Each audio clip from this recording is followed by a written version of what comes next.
ఎంత పరంద మలయాళం కాదు, అంటే అది మూవీ వచ్చి మలయాళం అనమాట, ఫ్యాల్మీ. సో తెలుగు డబ్బింగ్ కూడా ఉంది డిజ్నీ ప్లస్ హాట్స్టార్లో. చాలా అంటే చాలా బాగుంది. మనకి ఒక ఫ్యామిలీ అనేది ఎలా ఉంటుంది అని చెప్పి, మీరు ఫస్ట్ విన్నారు కదా టైటిల్, అది కరెక్టే, ఫ్యాల్మీ. కాకపోతే ఫ్యామిలీ గురించి ఉంటుంది మొత్తం అంతా కూడా. చాలా డిఫరెంట్గా అయితే ట్రై చేశారు, ఇంట్రెస్టింగ్గా కూడా ఉంది. మనకి చూస్తున్నంతసేపు కూడా ఒక ఫ్యామిలీ జాయ్, అలాగే వాళ్ళు పడే స్ట్రగుల్స్, ఫైనల్లీ ఏంటంటే వాళ్ళంతా కలిసి ఉండడం, ఇదంతా కలిపి అయితే బాగా చూపించారు.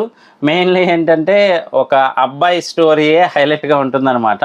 అంటే పెళ్ళిడు వచ్చి దాటిపోతున్నా కూడా తనకి పెళ్ళి అయితే సెట్ అవ్వకుండా ఉంటుంది. పెళ్లి చూపులకు వెళ్ళినా కానీ ఆ అమ్మాయి తనకి రిప్లై ఇవ్వలేదని చెప్పి అతను బాధపడుతూ ఉంటాడు. కాకపోతే ఆ అమ్మాయి అక్కడ ఎగ్జామ్స్ టైం అనమాట. సో దానివల్ల ఆవిడ రిప్లై ఇవ్వలేకపోతుంది. తిను నచ్చలేదేమో అందుకని రిప్లై ఇవ్వలేదేమో అని చెప్పి చాలా డిప్రెస్డ్ పర్సన్గా అయితే ఉంటాడు. కానీ మొత్తానికైతే మాత్రం పెళ్ళి సెట్ అవుతుంది, కానీ అనుకోని సందర్భం వల్ల ఆగిపోతుంది. అదైతే మాత్రం చాలా ఇంట్రెస్టింగ్గా పెట్టారు.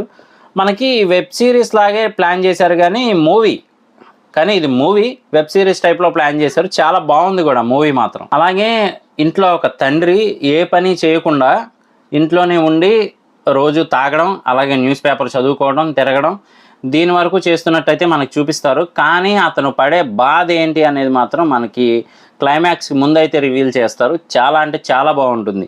అంటే బిజినెస్లో లాస్ అయినంత మాత్రాన అతను ఒక దోషిలాగా కనబడతాడా మీకు అని చెప్పి తన సొంత కొడుకుతో తన బాధను పంచుకోవటం, ఆ సీన్ అయితే హైలైట్గా ఉంటుందన్నమాట. అంటే తండ్రి అనే రెస్పెక్ట్ అతను ఇవ్వడు, అలాగే ఫ్యామిలీ అతన్ని పట్టించుకోదనమాట. కానీ అతనే బాధపడుతూ ఉంటాడు. దాన్ని బాగా ఎక్స్ప్లెయిన్ చేశారని చెప్పొచ్చు ఆ ఒక్క డైలాగ్తో. అలాగే ఒక పెద్ద ఆయన మాట్లాడితే నేను కాశీకి వెళ్తాను అని చెప్పి బ్యాగ్ పట్టుకొని వెళ్ళిపోతూ ఉంటాడనమాట, బాగా ఓల్డేజ్ ఆయన. సో ఆయన్ని వెతకటము, మళ్ళీ తీసుకురావటము, అదంతా కూడా ప్లాన్ చేస్తూ ఉంటారు మనకు ఆ మూవీ అంతా కూడా.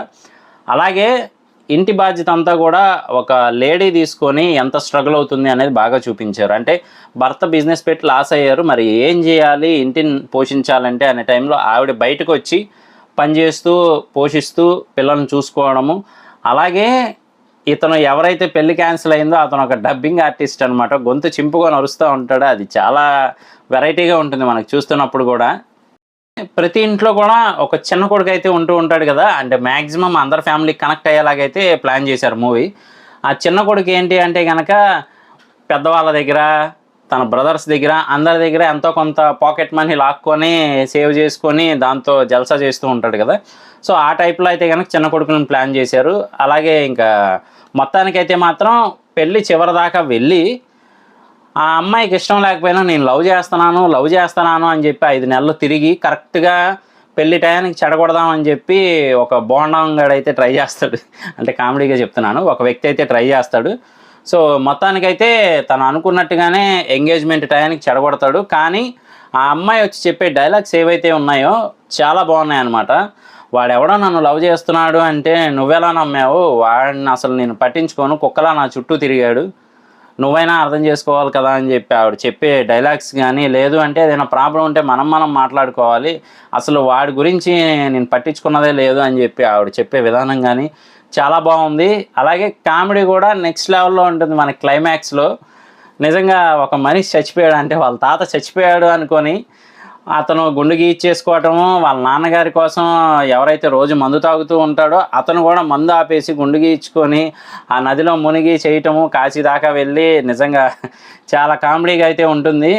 చూస్తున్నప్పుడు అయితే మనకు ఖచ్చితంగా నవ్వొస్తుంది. ఆ సీన్కి మాత్రం చాలా బాగా అయితే కామెడీని క్రియేట్ చేశారని చెప్పొచ్చు ఆ సీన్లో. అలాగే లాస్ట్లో మనకి వాళ్ళు అనుకోకుండా కాశీకి వెళ్ళాల్సి రావటము, అలాగే సెంటిమెంట్ కూడా చాలా బాగా పండించారని చెప్పొచ్చు. అంటే ఎవరు పట్టించుకోకుండా ఓల్డేజ్ హోమ్స్ ఇవి ఉంటాయి కదా, అలాగే కాశీకి వచ్చేసి ఉండే వాళ్ళ గురించి, అలాగే పెద్దవాళ్ళని కాశీ దాకా తీసుకొచ్చి అక్కడే వదిలేసి వెళ్ళిపోయే వాళ్ళ గురించి బాగా ఎక్స్ప్లెయిన్ చేశారు. సో డైరెక్షన్ కానీ స్క్రీన్ ప్లే కానీ చాలా అయితే చాలా బాగా చేశారనమాట. మెయిన్లీ అయితే గ్రిప్పింగ్గా ఉంటుంది, మనకి ఎక్కడ చూసినా కానీ బోర్ కొట్టకుండా చాలా బాగా తీసుకెళ్లారని చెప్పొచ్చు. బాగుంది మూవీ అయితే మాత్రం, ఫ్యామిలీ కాకపోతే కంప్లీట్ ఫ్యామిలీ అని చెప్పొచ్చు. సో డిజ్నీ ప్లస్ హాట్స్టార్లో అయితే అవైలబుల్గా ఉంది, బాగుంది. ఒకసారి చూడడానికి అయితే ట్రై చేయండి. చూసిన తర్వాత మాత్రం మంచి రివ్యూ చెప్పానని మీరు కూడా అంటారు.